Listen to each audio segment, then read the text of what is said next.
Hello guys my dear students, आज मैं फिर आपके सामने लेके आया हूँ एक बेहतरीन वे में, एक बड़े डिफरेंट वे में आप सीखेंगे आज spoken English with Nasir sir.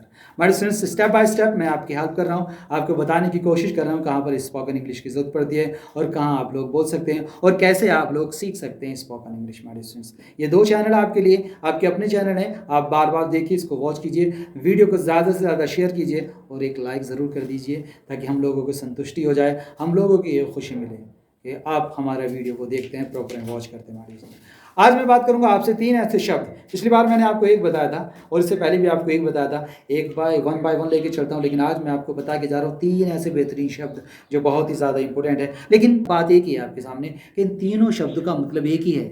जी हाँ माय डियर, एक शब्द का मतलब, तीनों शब्द का मतलब एक है, लेकिन इसको यूज़ करने के तरीके डिफरेंट हैं। माय डियर, डिफरेंट तरीके से आप देखेंगे और जहाँ पर आप यूज़ करना चाहेंगे वहाँ पर आप इसको यूज़ कर सकते हैं और ये स्पोकन इंग्लिश में तो काम आता ही है, इसके अलावा कॉम्पिटिटिव ग्रामर में भी बहुत ज़्यादा ज़रूरी है, बहुत ज़्यादा रोल अदा करता है। तो कौन कौन से तीन शब्द हैं सर, कौन कौन से तीन ऐसे शब्द हैं जिसका मतलब एक ही होता है लेकिन इसका डिफरेंट, इसका यूज़ अलग अलग होता है? तो जानना चाहेंगे वो शब्द। पहला शब्द है आपका शुड। पहला शब्द है आपका शुड, इसका मतलब होता है चाहिए, चाहिए, जो मैंने पिछली वीडियो में आपको बता दिया था। इसके बाद आप देखेंगे मस्ट, इसका मतलब होता है चाहिए लेकिन ज़रूर चाहिए, इसमें थोड़ा सा एडवांस कर देंगे, अवश्य चाहिए।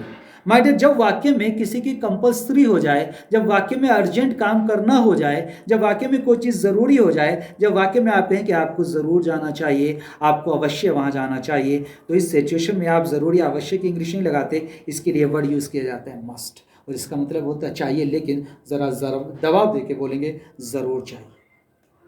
बट तीसरा वर्ड होता है आपका ought to, OUGST, ought to, ought to का मतलब भी चाहिए होता है। अब मस्ट का मतलब, शुड का मतलब, ought to का मतलब, तीनों का मतलब चाहिए होता है। तो आप एक दूसरे के स्थान पर प्रयोग करके इसका काम चला सकते हैं। Definitely you can do, definitely you can use all this words in place of each other. एक दूसरे के स्थान पर आप कर सकते हैं, you can use this words in place of one another, कर सकते हैं यूज़, क्योंकि आपको सामने वाले को जस्ट मेक हिम और हर अंडरस्टैंड, आपको तो समझाना है, आपको अपनी बात दूसरों तक पहुंचानी है। तो लेकिन इसके बारे में फ़र्क मैं आपको बताऊंगा, कहाँ पर इसका यूज़ किया जाए, कहाँ पर शुड का प्रयोग किया जाए, कहाँ पर मस्ट का प्रयोग, कहाँ पर ought to का प्रयोग किया जाए। तो जुड़े रहिए माय डियर अपने चैनल के साथ में और वीडियो को ज़रा लाइक और शेयर ज़रूर करते रहिए, इतना तो फ़र्ज़ बनता ही है माय स्टूडेंट्स। और चलिए तो बात करता हूँ शुड। शुड का मतलब चाहिए, जब किसी को आप जनरल एडवाइस देना चाहते हैं, जब आप किसी को सामान्य एडवाइस देना चाहते हैं, तब आपको शुड का प्रयोग करना होता है। जब किसी पर आप जोर ज़बरदस्ती, किसी पर दबाव बनाना नहीं चाहते या जो कंपलसरी नहीं है, उसको दर्शाने के लिए आपको शुड का प्रयोग करना चाहिए। एक ऐसी एडवाइस जो आप करेंगे तो अच्छा है, नहीं करेंगे तो भी अच्छा है, इसमें कोई आपकी बाध्यता नहीं होती है। तो इस चीज़ को दर्शाने के लिए आपको यूज़ करना होता है शुड। आपको जाना चाहिए, अब जाएंगे या नहीं जाएंगे, इट डिपेंड्स अपॉन यू, आप पर डिपेंड करता है। तो सिंपल आप बोलेंगे यू शुड गो। जनरल सी एडवाइस है, भाई आपको जल्दी उठना चाहिए, you should get up early. General सी एडवाइस है, आपको मेहनत करनी चाहिए, यू शुड वर्क हार्ड। एक एडवाइस है, स्मोक करते हो, स्मोकिंग इज़ इंजूरियस, काफ़ी हानिकारक होती है, तो आपको स्मोक नहीं करना चाहिए। अब आप छोड़ेंगे तो अच्छा, नहीं छोड़ेंगे तो आप देख लीजिए क्या फ़र्क पड़ता है। तो यू शुड नॉट स्मोक।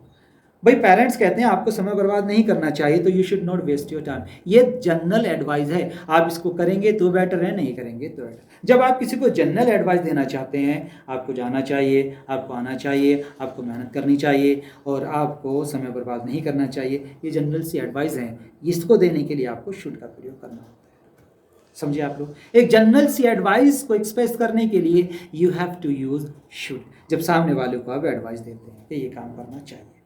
बात करें माध्यम मस्ट की। मस्ट का मतलब होता है ज़रूर करना चाहिए। जब आपने किसी काम को ज़रूर करना होता है, उसमें आपकी मजबूरी बन जाती है, बाध्यता बन जाती है, तब आपको वहाँ पर मस्ट का प्रयोग करना चाहिए। गवर्नमेंट इंस्ट्रक्शन होते हैं कि हर एक गवर्नमेंट अधिकारी को 10 बजे स्कूल में होना चाहिए, ये रिटर्न आदेश होता है, तो यहाँ पर आपको मस्ट का प्रयोग करना चाहिए, मस्ट का प्रयोग करना चाहिए। Bank manager must be in office at 10 o'clock। The teacher must be in class sharp 10 o'clock। 10 बजे टीचर को क्लास में होना चाहिए, क्योंकि स्टार्टिंग टाइम 10 बजे का होता है, जो भी टाइम टेबल सेट होता है। All the workers must be on duty on time. Instructions है, ज़रूरी है कि अवश्य आपको होना चाहिए, अदरवाइज आपकी सैलरी कट ऑफ कर दी जाएगी। तो यहाँ पर मस्ट का प्रयोग करना बहुत ज़रूरी होता है। अब आप देखते हैं कि 10 बजे हैं, टीचर कहाँ होंगे? उन्हें तो क्लास में होना चाहिए। It is 10 o'clock, the teacher must be in the class. ज़रूर होना चाहिए, क्योंकि 10 बजे अगर वो फील्ड में घूम रहे हैं तो गलत है। क्लास का टाइम है तो उन्हें क्लास में होना चाहिए।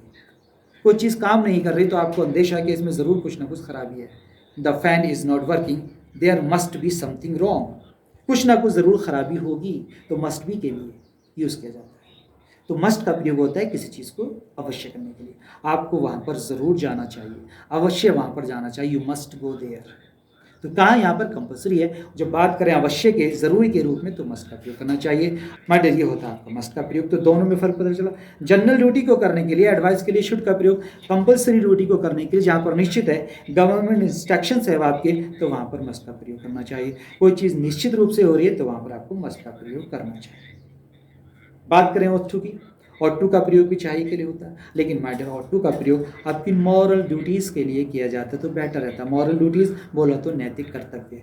जैसे नैतिक कर्तव्य क्या है? अपने माँ बाप की सेवा करना, अपने टीचर्स की इज्जत करना, अपने देश की रिस्पेक्ट करना, अपने देश के लिए मरना, ये आपकी क्या मॉरल ड्यूटीज़ है। ये हमारे नैतिक कर्तव्य which we have to do, जो हमें करना होता है।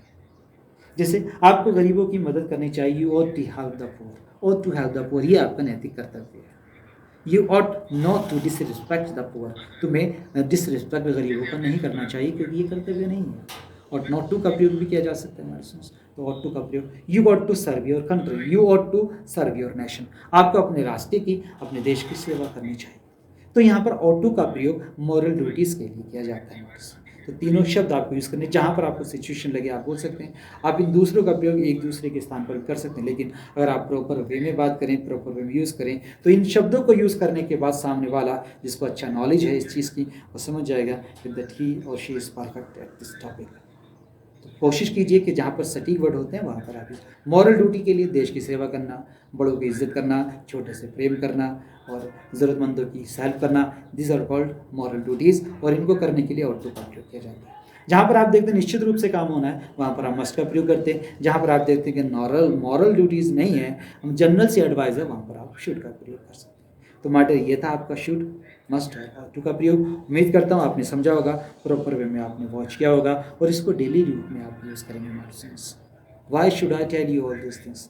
Why am I telling you all these things? I want you to be a perfect speaker. I want you to be a public speaker.